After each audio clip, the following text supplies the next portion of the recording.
안녕하세요, 배지쌤입니다. 12번째 시간입니다. 오늘은 큰 공을 활용한 팀게임 킨볼을 해보겠습니다. 오늘의 종목은 큰 공을 사용해 공격과 수비를 주고받는 뉴스포츠 킨볼입니다. 킨볼은 아주 큰 공을 사용해서 공격과 수비를 하기 때문에 팀원의 호흡이 잘 맞아야 합니다. 또한 공을 타격하는 방향이나 방법을 다양하게 정할 수 있기 때문에 전략의 중요성도 높은 게임입니다. 킨볼은 다른 뉴스포츠와 다르게 팀별 조끼를 반드시 착용해야 됩니다. 공식 경기에서는 블랙, 그레이, 핑크 팀으로 구분합니다.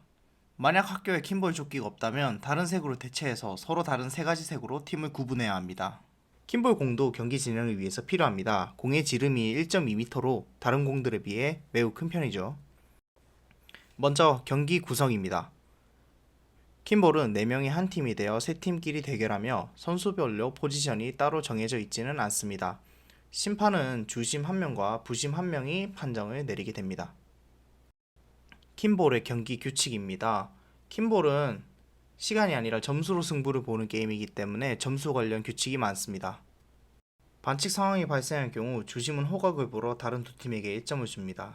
지금은 옐로팀이 블루팀을 끌어당겼기 때문에 반칙이 되어 블루팀과 레드팀이 각각 1점씩 얻습니다. 공격이 이루어지기 전에 경기장 안으로 공이 떨어지면 안됩니다. 지금 자세히 보시면 공 치는 선수가 아니라 받치고 있는 선수가 공을 던졌죠. 공격할 때는 점수가 더 높은 팀을 부르고 나서 공격을 해야 합니다. 콜미스 규칙인데요. 옴니킨 땡땡 이런 식으로 외치고 나서 공격을 해야 됩니다.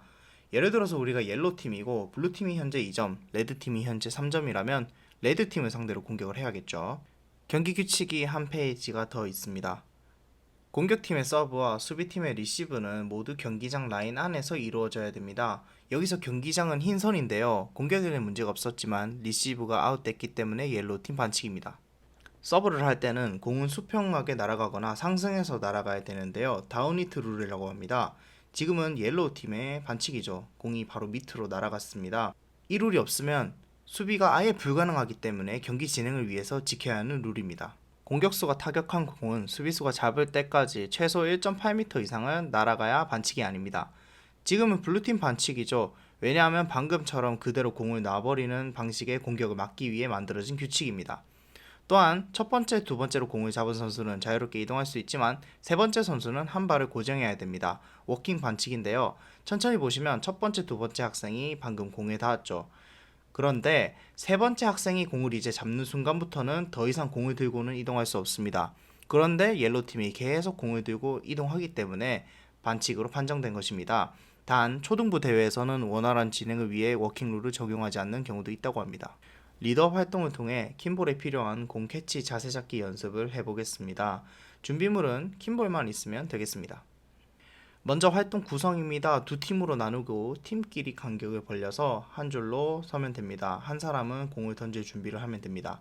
만약 인원이 많지 않다면 한 팀으로만 연습을 해도 됩니다.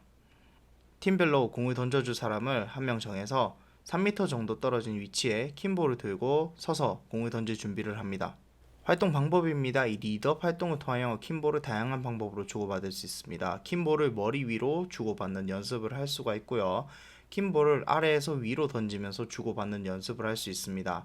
아래쪽에서 위로 던져서 발등과 무릎 사이로 받는 연습을 할 수도 있기는 한데 직접 해보니까 처음 킨볼을 만지는 학생들이 발로 받는 것을 잘 수행하지 못하는 경우가 많아서 그냥 손으로 받는 자세만 연습해도 충분히 킨볼 받는 자세를 연습할 수 있습니다. 학생들은 이 과정을 통해서 안정적으로 공을 던지고 받는 감각을 익히게 됩니다.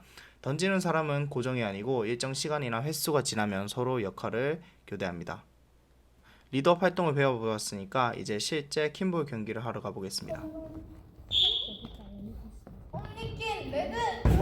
학생들이 처음 킨볼을 접하면 4명이서 같이 공을 받는 개념을 잘 모르는 경우가 많습니다. 특히 킨볼의 경우 공격 룰이 복잡해서 학생들이 어려움을 느끼니까 유의해야 합니다. 블루팀이 자신들에게 들어온 첫 공격을 잘 방어했습니다. 이제 공격권이 블루팀에게 넘어가게 됩니다. 자, 그리고 블루팀의 공격은 좋았지만 공이 너무 가까이에 떨어져서 심판이 숏히트 룰 위반을 선언했습니다. 이 경우에는 레드와 옐로우팀이 1점씩 가져가게 됩니다. 옐로우팀의 날카로운 공격이 성공했습니다. 옐로우팀과 레드팀이 1점씩 가져갑니다. 길게 날린 블루팀의 공격을 3명의 수비수만으로 막아냈습니다. 미니게임의 최종 스코어는 레드와 옐로우가 2점씩 가져가며 공동 1등을 차지합니다. 오늘의 종목 킨볼에 대한 간단한 정리입니다. 킨볼은 뉴스포츠 중에서도 아주 큰 공을 활용한 뉴스포츠로 팀 전체가 전략을 잘 짜서 공격 방향과 수비 방향을 잘 정하는 것이 중요합니다. 킨볼은 공격하는 팀이 공격 방향과 공격 속도를 전부 정할 수 있기 때문에 그만큼 공격자 반칙이 매우 많습니다. 공격자 규칙을 잘 공부해서 규정을 잘 지키면 더욱 재미있게 킨볼을 즐길 수 있습니다. 리드업 활동은 킨볼을 캐치하는 연습을 통해서 킨볼을 좀 더 재미있게 즐길 수 있게 합니다. 다음 시간에는 큰 공과 라켓을 사용하는 배드민턴인 핸들러, 패드민턴에 대해서 알아보겠습니다. 여러분 오늘도 고생 많았고요. 다음 시간에 만나요. 안녕.